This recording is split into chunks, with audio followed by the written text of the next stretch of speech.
Tyler, and this is Flashcast by PDB. Today I want to tackle some questions that have come in on the topic of family and especially children. So of late, you might have seen in the media, the kids are on Sunrise, they've been on Triple M, radio a few times.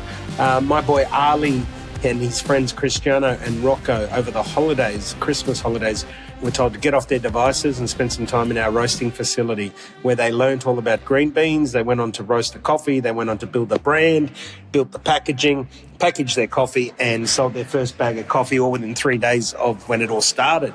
Since then, they've sold over 200 kilograms of coffee. They're donating 5% to Starlight Foundation. They've had some great media rollout and interviews, and they've been interviewed obviously for social media and stuff like that.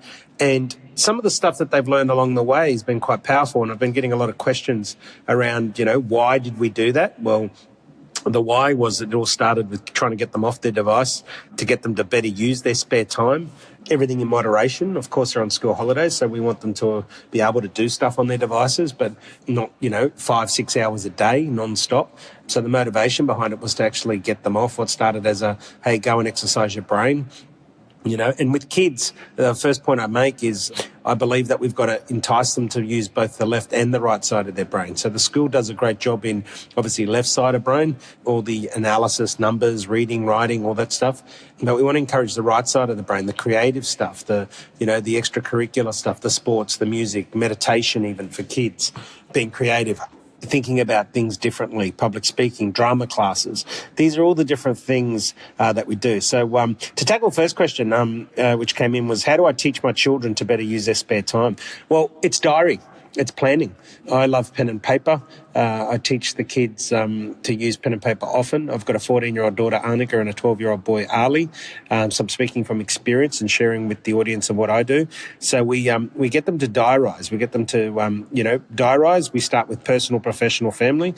What do they want to do personally for themselves? What do they want to do with family? And what are they going to do for school? So that's a great way to start with the spare time, is to get them to get a pen and paper and a diary.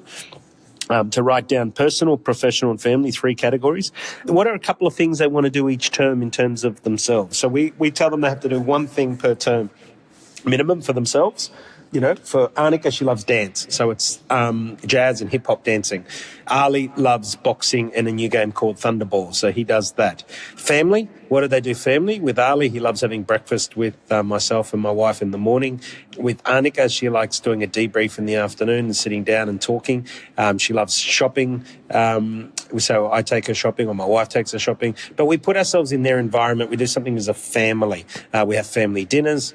And then, of course, professionally in school, they have to, pick on what they're going to do at school and pick a subject every term that they're going to excel in and do better. And for Ali this term, it's Spanish. He's just started Spanish and he's really focused on driving results in Spanish.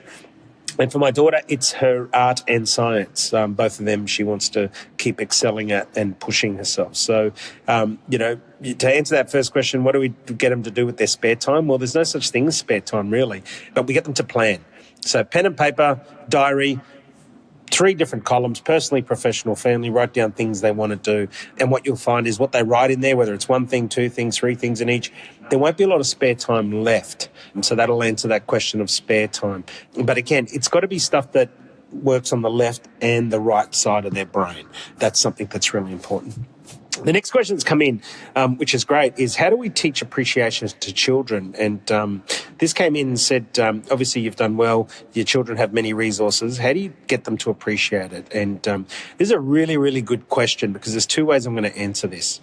One is you don't know what you don't know. When I started in business, I came off the back of my background and environment was my dad earned $450 a week. And so we didn't have the luxury resource of money. I had many other resources. I had great values instilled in me. I had great people around me, great moments, all that sort of stuff. Which was fantastic and invaluable as a resource. But as a resource, we didn't have it. So I was taught to appreciate people. I was taught to appreciate moments. I was taught to appreciate spending time with people, listening to people that were older than me. And these are all lessons that I've flowed on to my children. So from that area, it's communication. How do I teach appreciation to children? Communicate. is a key. Communicate to your children about when you were a child. What were the key lessons you learned? I often hear myself regurgitating what my father taught me. Hang around people smarter than you.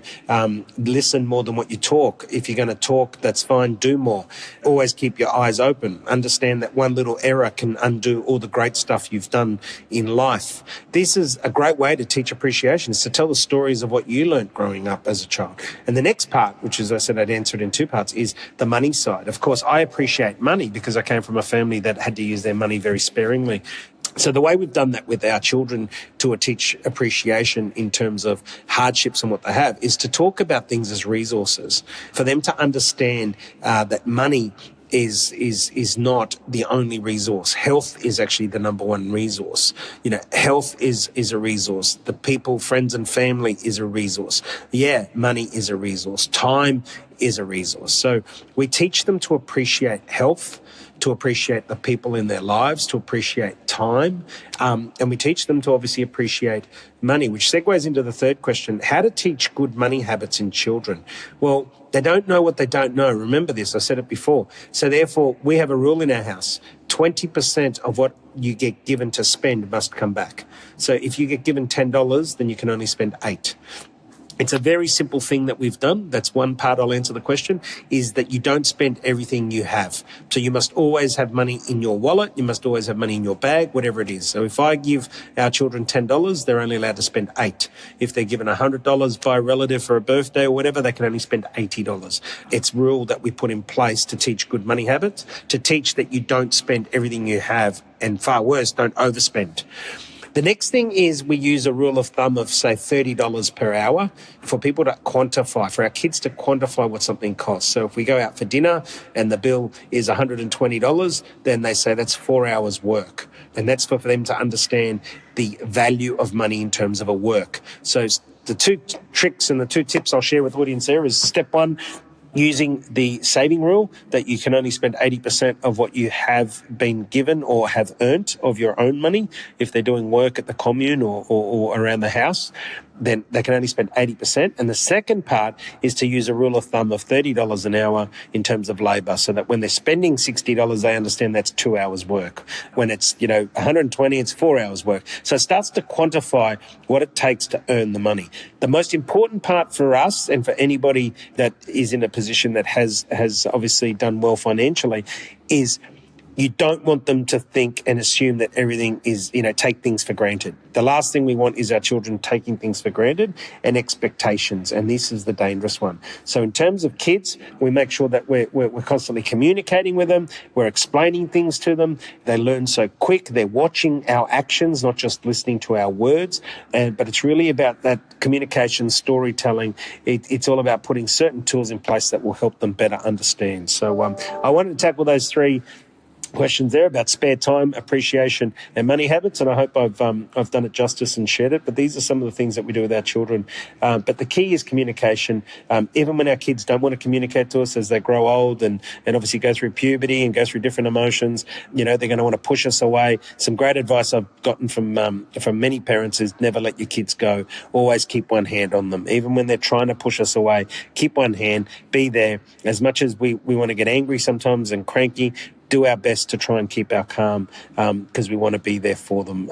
I'm no expert. I'm a student of life like everybody else. There is no one shoe fits all when it comes to children. I believe that we do the best that we can with the resources that we have at the time that it's happening. And that's what I'll finish on. Am I or are you doing the best you can with the resources that you have at the time that it's happening? And if it's yes, then you're doing a great job. So until next time, you've been listening to Phil DeBella, and this is Flashcast by PDB.